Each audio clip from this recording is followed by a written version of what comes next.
I wanted you to see these beautiful flowers. These are almost 2 weeks old.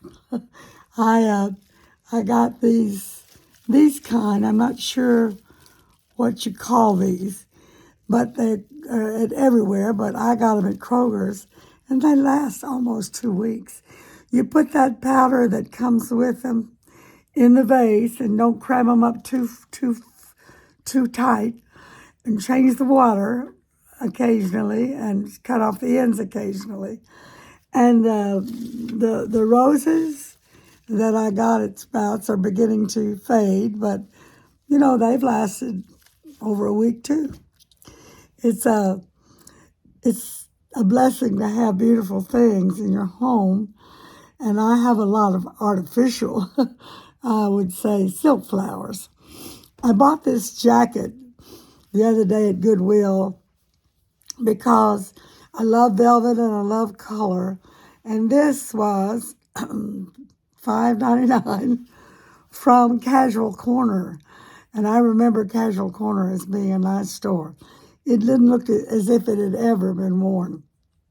And of course, I wash everything as soon as I get it home, and it all does very well. And it gives me a color I like for a change. Maybe you can tell that I got up at 4:30 this morning to see my son off to the cruise that he does, and when I said goodbye and looked out in the yard, it was, just beginning to lighten up, and I saw so many jonquils, buttercups blooming, and I thought, for me to go pick them is kind of difficult because of my cane and my bending over and having to hold them in one hand and a cane in another and all that. It's just not something I can do very well. But sitting at my breakfast table, I can enjoy them in the yard. I don't have to bring them in the house. And, when you do see a flower stem, it is just so fragile. It's so small and around and so fragile. You wonder how in the world they push their way through the dirt. I mean, I believe in miracles, for I believe in God. I've seen the lily push its way up through the stubborn sod.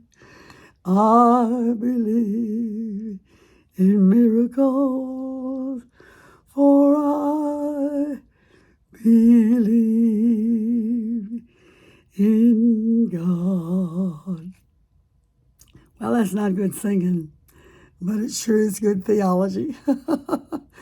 Because if you're disconnected from your source, from your roots,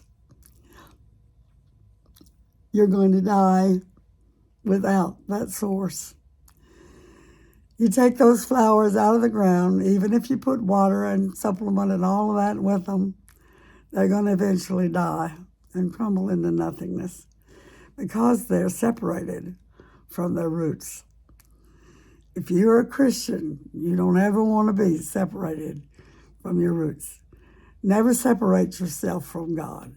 Never reject the ground you came up in.